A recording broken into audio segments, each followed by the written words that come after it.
ایک بار نبی پاک امام حسن کو کاندھے پر اٹھا کے کہیں جا رہے تھے تو ایک صحابی رسول نے بڑے پیار سے کہا حضور اے برخوردار تمہاری سواری کتنی اچھی ہے.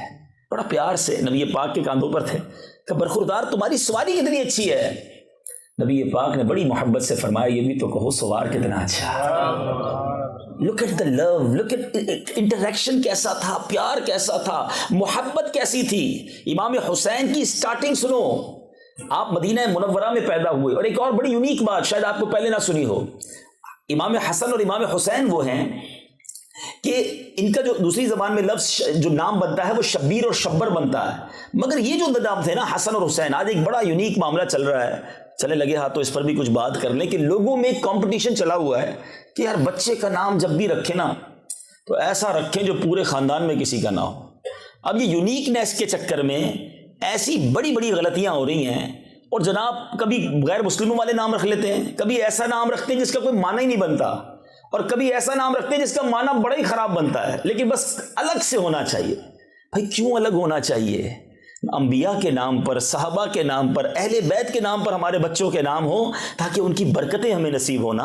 امام غزالی تصوف کے امام ہیں. علماء بیٹھے کبھی بیٹھ کے پوچھئے گا ان کا نام کیا تھا، ان کے والد ان کے دادا کا کیا نام تھا. سنو، امام غزالی کا نام محمد، ان کے والد کا نام محمد، ان کے دادا کا نام محمد. آپ کا نام لکھا اس طرح جاتا ہے محمد بن محمد غزالی علیہ رحمۃ اللہ الوالی. ہم کہتے نہیں جناب یہ نام تو خاندان میں ایک ہو گیا، اب دوسرا نہیں چاہیے. ایسا نہیں کیا کریں. برکتوں کے لیے نبی بیٹا جب بھی پیدا ہو، امیر اہل سنت کا بڑا پیارا انداز ہے، نام رکھتے ہیں محمد. اب پکارنے کے لیے کسی صحابی رسول، کسی اللہ کے ولی کے نام پر نام رکھیں تاکہ اس کی برکتیں نصیب ہوں. تو بہرحال لیکن یہ نام کیسے تھے؟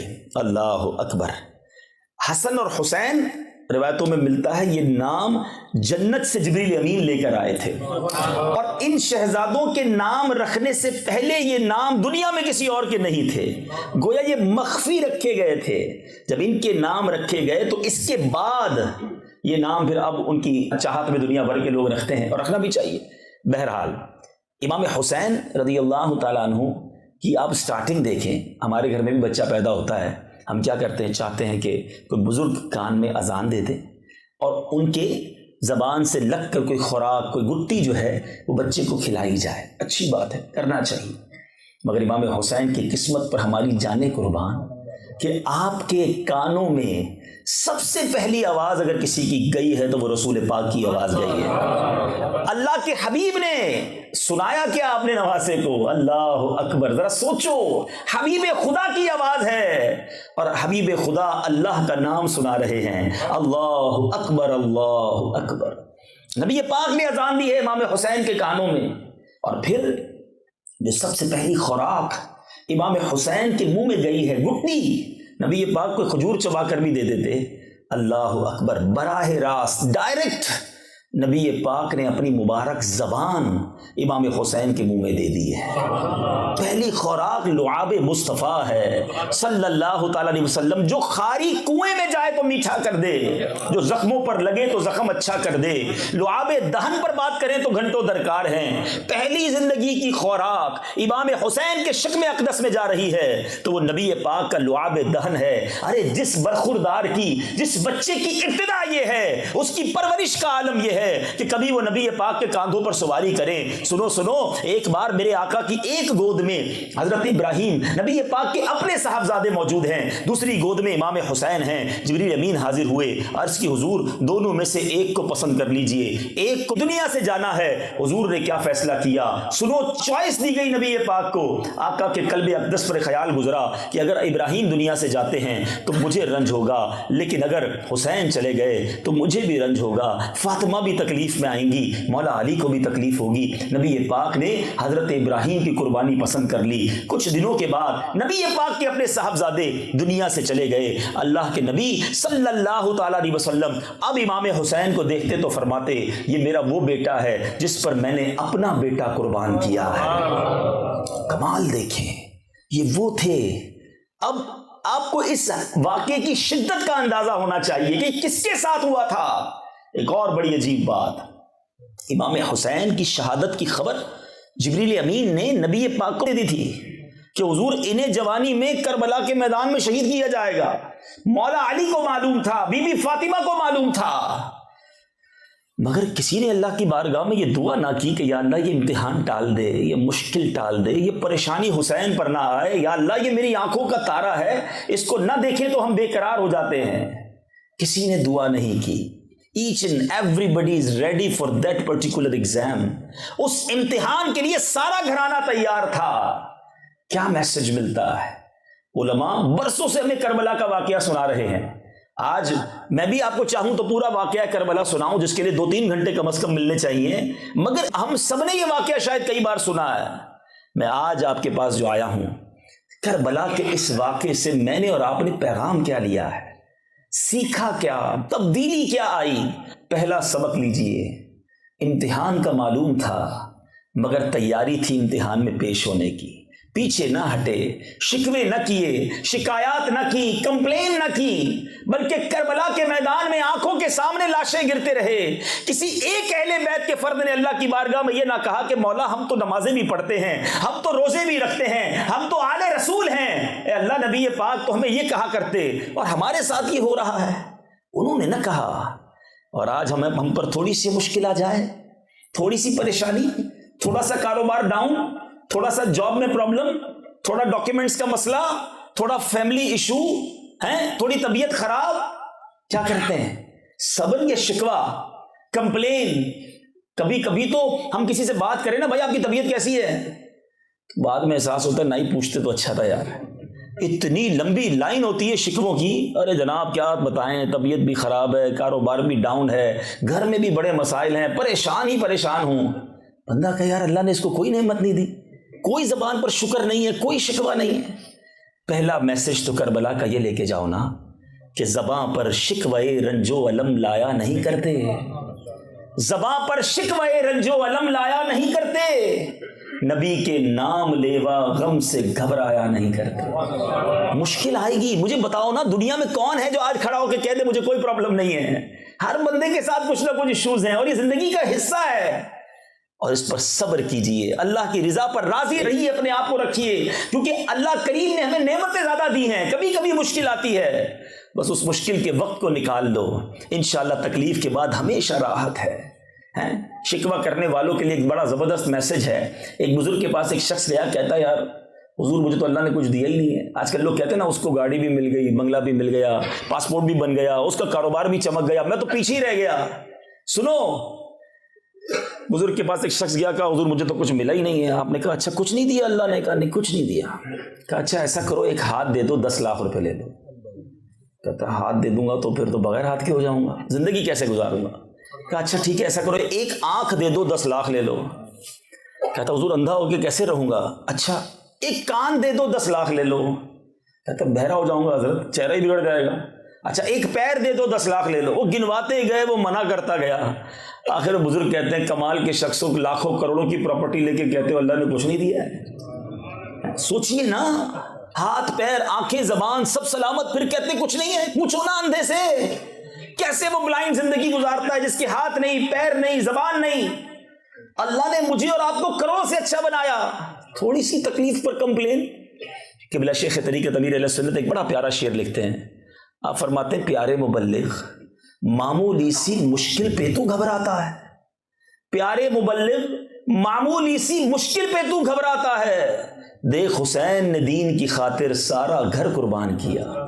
یہ مذہبی لوگوں کے لیے بھی میسج ہے، دین کا کام کرنے تھوڑا آگے بڑھتے ہیں، تھوڑا سا کوئی ناراض ہو جائے کہتے ہیں میں نے نہیں کرنا، میں نہیں مسجد کی خدمت کروں گا، بھائی کمیٹی کے لوگ بڑا مشکل کرتے ہیں، میں درس نہیں دوں گا، میں قافلے میں نہیں جاؤں گا، میں فلاں کام نہیں کروں گا، یار لوگ ساتھ نہیں دیتے، تھوڑی سی مشکل نیکی چھوڑ دی۔ ارے امام حسین نے تو جان قربان کر دی دین کے لیے، اور ہم تھوڑی سی مشکل کے لیے نیکی کے کام چھوڑ دیتے ہیں، جاب چھوڑتے ہیں اس مشکل کے لیے، ادھر تو یورو مل رہے ہوتے ہیں نا، دین کے کام سے لوگ فوراً بھاگ جاتے ہیں۔ ایسا نہ کریں، کام میں مشکل آئے گی، جو بھی دین کا کام کرے گا اس کے لیے رکاوٹیں آتی ہیں، کربلا والوں کو یاد کرتے ہوئے لگے رہیں، انشاءاللہ کامیابی آپ کے قدم چومے گی انشاءاللہ۔ آگے چلتے ہیں، اب امام حسین گئے کیوں کوفہ؟ یہ بڑا امپورٹنٹ کوسچن ہے۔ آپ تو مدینہ منورہ میں پیدا ہوئے، مدینہ منورہ میں آپ کی لائف گزری، اور بڑی شاہانہ سے مراد یہ کہ آپ لوگوں کی آنکھوں کا تارا، دلوں کا چین تھے، روضہ رسول سامنے اور نواسہ رسول مدینے میں، تو ہر شخص آپ کی تعظیم اور عزت کرتا تھا۔ مگر ہوا یہ کہ حضرت امیر معاویہ رضی اللہ تعالیٰ عنہ کی انتقال کے بعد یزید پلید نے اب تخت پر قبضہ کیا، اور اس کے بعد اس نے اپنا پیغام جاری کیا کہ میری بیعت کی جائے، میری اطاعت کی جائے۔ شام کے لوگوں نے تو اطاعت کر لی، کافی لوگوں نے، مگر کوفہ کے لوگوں نے امام حسین کو خط لکھے کہ حضور ہم اس شریر کی اطاعت نہیں کرنا چاہتے، آپ کرم فرمائیں، ہم آپ کے ہاتھ پر بیعت کریں گے۔ مدینہ شریف میں بھی کئی صحابہ کرام موجود تھے، ان کو بھی پیغام بھیجا گیا کہ آپ بھی یزید کے ہاتھ پر بیعت کریں، اور انہوں نے بھی بیعت نہیں کی۔ امام حسین اگر یزید کے ہاتھ پر بیعت کر لیتے نا تو مہینے کے لاکھوں لاکھ روپے آپ کو وظیفہ دیا جاتا، آپ کو زبردست عزت دی جاتی، آپ کو انعام و اکرام سے نوازا جاتا، بڑی بڑی آفرز کی گئی، سارے صحابہ کو بھی کی گئی اور امام حسین کو خاص کی گئی۔ یزید بھی جانتا تھا کہ اگر امام حسین نے بیعت کر لی پھر تو ساری دنیا کر لے گی نا، نبی کے نواسے ہیں۔ لیکن امام حسین جانتے تھے کہ یزید کے ہاتھ پہ بیعت کرنے کا مطلب یہ ہے کہ اب اس نے جتنے بھی غلط کام کرنے اس کو سرٹیفکیٹ مل جائے گا، انڈوز ہو جائے گا کہ امام حسین نے اس کی بیعت کر لی، پھر ٹھیک ہے سارا کچھ۔ امام حسین نے باطل کے آگے سر نہیں جھکایا، خود بھی بیعت نہیں کی، اور جو کوفہ سے کنٹینیو لیٹر آ رہے تھے وہ بھی آپ کے سامنے تھے۔ انہوں نے کہا حضور آپ آئیے، ہم آپ کا بھرپور استقبال کریں گے، عزت کے ساتھ آپ کو بٹھائیں گے اور آپ کے ہاتھ پر بیعت کریں گے۔ امام حسین نے مدینہ چھوڑا، بڑے رنج میں نبی پاک کے روضے پر پورے قافلے نے حاضری دی، آنسو بہائے، نبی پاک سے گویا الوداع مانگی، اور وہاں سے مکے آ گئے۔ مکے شریف پہنچے تو بڑے بڑے صحابہ کرام امام حسین کے پاس آئے کہ حضور آپ نہ جائیں۔ اچھا یہ بھی صحابہ کو پتا تھا کہ امام حسین نے شہید ہونا ہے، تو اب یہ بھی خوف تھا صحابہ کے دل میں کہیں وہی واقعہ نہ ہو کہ امام حسین جائیں اور وہاں جا کے شہید نہ ہو جائیں۔ بڑی کوشش کی۔ امام حسین نے کہا چلو پھر اس کی بیچ کی راہ یہ نکالتے ہیں کہ پہلے کوئی نمائندہ بھیج دیتے ہیں جو وہاں کے حالات تو بتائے کہ جو لیٹر لکھا ویسے ہی حالات ہیں کہ نہیں۔ اب جب یہ مشورہ ہوا تو پھر ڈیسائیڈ ہوا کہ حضرت مسلم بن عقیل رضی اللہ تعالیٰ عنہ کو کوفہ بھیجا جائے۔ وہ اپنے بچوں کو لے کر کوفہ پہنچے، ادھر زبردست استقبال ہوا، 10-12 ہزار لوگوں نے آپ کے ہاتھ پر ہاتھوں ہاتھ بیعت کر لی، امام حسین کی بیعت پر آپ کے ہاتھ پر بیعت کر لی ان کی نائبی کے طور پہ۔ جب انہوں نے حالات دیکھے کہ سب لوگ اتنی محبت کر رہے ہیں، حضرت مسلم بن عقیل نے ایک خط لکھا امام حسین کو کہ حضور تشریف لے آئیے، یہاں تو ٹھنڈی سڑک ہے، سب چیزیں بہتر ہیں، ایوری بڈی ویلکمنگ اس، یہاں بڑا پیار مل رہا ہے۔ یہ خط امام حسین کو ملا، اور اب یہاں جیسے ہی پتا چلا، یزید کو پتا چلا کہ یہاں تو معاملہ الٹ ہو رہا ہے، تو اس نے ابن زیاد کو گورنر بنا دیا اور فوری طور پہ آرڈر جاری کیا کہ نعمان بن بشیر جو صحابی رسول ہیں ان کو معزول کیا جائے، کیونکہ وہ حضرت مسلم بن عقیل کو سپورٹ کر رہے تھے، ساتھ دے رہے تھے۔ فوری طور پہ ابن زیاد پہنچا، حضرت نعمان بن بشیر کو اس نے سائڈ پہ کیا، اور اب اس نے ایسی خطرناک پلاننگ کی کہ جو ہزاروں لوگ حضرت مسلم بن عقیل کا ساتھ دے رہے تھے ان کے سرداروں کو گرفتار کر لیا، اور سب کو کہا کہ اپنی قوم کو کہو کہ حضرت مسلم بن عقیل کا ساتھ نہ دے ورنہ تمہیں بھی مار دوں گا، تمہاری جائیدادیں بھی ضبط ہو جائیں گی۔ مال کا لالچ، خوف، ڈر، ان سرداروں نے اپنی قوم کو بھی ڈرانا شروع کیا کہ ایسا نہ کرو ورنہ ہمارا کچھ بھی نہیں بچے گا۔ حضرت مسلم بن عقیل نے غمزدہ حالت میں کوفہ کی جامع مسجد میں نماز ادا کی، ہزاروں لوگ تھے ساتھ، کم ہوتے ہوتے 500 رہ گئے، 500 لوگوں کی نماز ہوئی، اور جب حضرت مسلم بن عقیل نے سلام پھیرا اور سلام پھیر کے پیچھے دیکھا تو ایک بھی مقتدی نہیں تھا، سب بے وفائی کر کے چلے گئے۔ ہزاروں لوگ ساتھ تھے، مگر اب ابن زیاد کے اس ظلم و ستم اور خوف کی وجہ سے سب چلے گئے، آپ اکیلے رہ گئے۔ پورے کوفہ میں کوئی گھر میں بٹھانے کو تیار نہ تھا، جن کو بڑی محبتوں سے بلایا گیا ان کے لیے ایک چھوٹا سا کمرہ دینے کو کوئی تیار نہ تھا۔ سب کو یہ ڈر تھا کہ اگر ہم نے اپنے گھر میں رکھا تو ابن زیاد کے جو کارندے ہیں وہ آ کر ہمیں بھی ماریں گے۔ اب حضرت مسلم بن عقیل کو اپنی فکر کم، امام حسین کی فکر زیادہ تھی۔ علماء بیٹھے ہیں، میرے نزدیک کربلا کے اس واقعے کا یہ ٹرننگ پوائنٹ تھا۔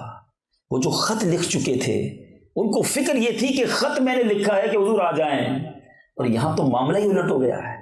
اس زمانے میں فیکس، ٹیلی فون، واٹس ایپ، انٹرنیٹ تو تھا نہیں کہ دوبارہ فون کر دیتے کہ حضور اب نہ آئیں، وہاں خط پہنچتا ہے، یہاں حضرت مسلم بن عقیل کو شہید کر دیا جاتا ہے، ان کے چھوٹے 2 بچوں کو بھی شہید کر دیا جاتا ہے، ان کے سر ان ظالموں نے کوفہ کے بازار میں گھمائے، یہاں یہ شہید ہوتے ہیں، اور 3 ذوالحجہ کا ہی یہ دن تھا، اور اسی دن حضرت امام حسین اپنے قافلے کے ساتھ وہاں سے چلتے ہیں۔ دا سیم ڈے قربانی دیکھیں، مجھے بتاؤ نا 3 ذوالحجہ کو مکے میں کیا رونق ہوتی ہے، ساری دنیا کے لوگ حج کرنے وہاں جاتے ہیں، مگر امام عالی مقام ان مبارک دنوں میں اپنی فیملی کے ساتھ 82 لوگوں کے ساتھ، جن میں بچے بھی ہیں خواتین بھی ہیں، مکہ چھوڑ کر کوفہ روانہ ہوتے ہیں۔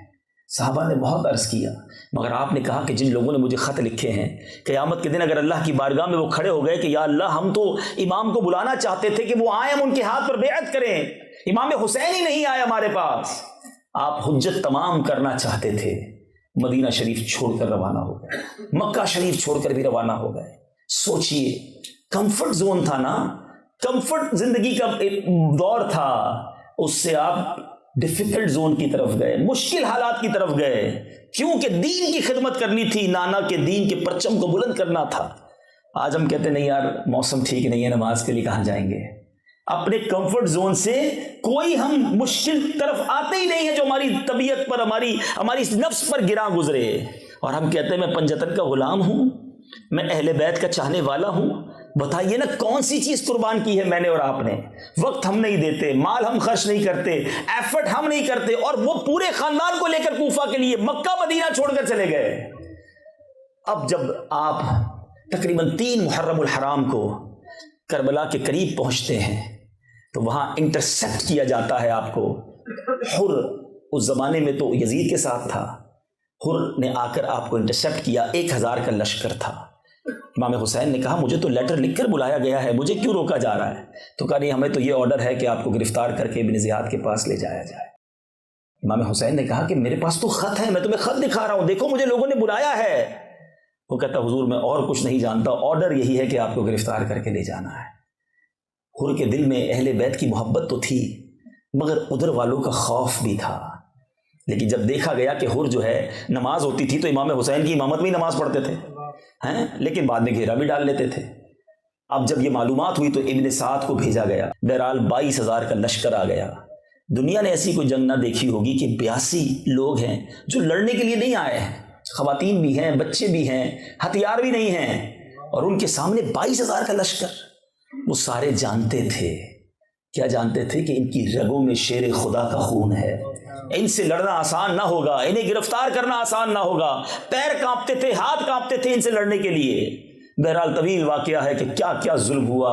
نہر فرات سامنے تھا مگر پانی بند کر دیا گیا۔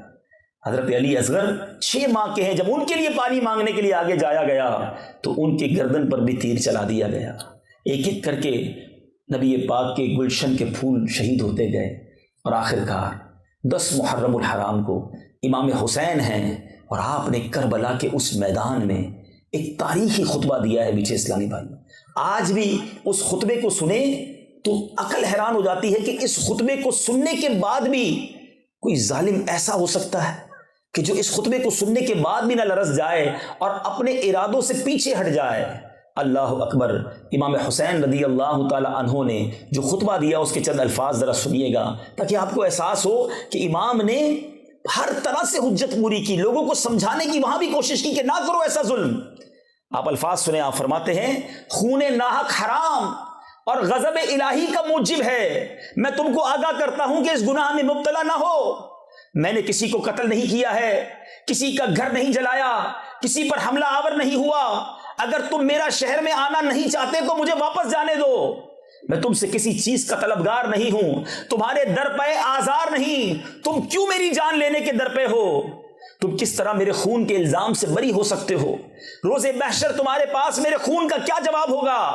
اپنا انجام سوچو، اپنی عاقبت پر نظر ڈالو، پھر یہ بھی سمجھو کہ میں کون ہوں، میں بارگاہ رسالت میں کس چشم کرم کا منظور نظر ہوں، میرے والد کون ہیں، میری والدہ کس کی لخت جگر ہیں، میں انہی بطول زہرا کا نور دیدہ ہوں جن کے پل صراط پر گزرتے ہوئے عرش سے ندا کی جائے گی کہ اے اہل محشر اپنے سر جھکاؤ، اپنی آنکھیں بند کرو، خاتون جنت 70,000 حوروں کو رکاب سعادت میں لے کر گزرنے والی ہے۔ میں ان کا بیٹا ہوں، میں وہی ہوں جس کی محبت کو رسول پاک نے اپنی محبت فرمایا۔ میرے فضائل تمہیں خوب معلوم ہیں، میرے حق میں جو احادیث ہیں تم ان سے بے خبر نہیں ہو۔ اللہ اکبر، ایسا خطبہ، مگر لالچ انسان سے کیا کچھ کروا سکتی ہے. اس پورے واقعے سے جو سبق زبردست لینا ہے نا، بعض اوقات لوگ سیٹسفائی ہو جاتے ہیں، کہتے ہیں یار میں نمازی، حاجی، زکوٰۃ دینے والا، روزے رکھنے والا، بس بہت ہو گیا، الحمدللہ میں دین پر ہوں.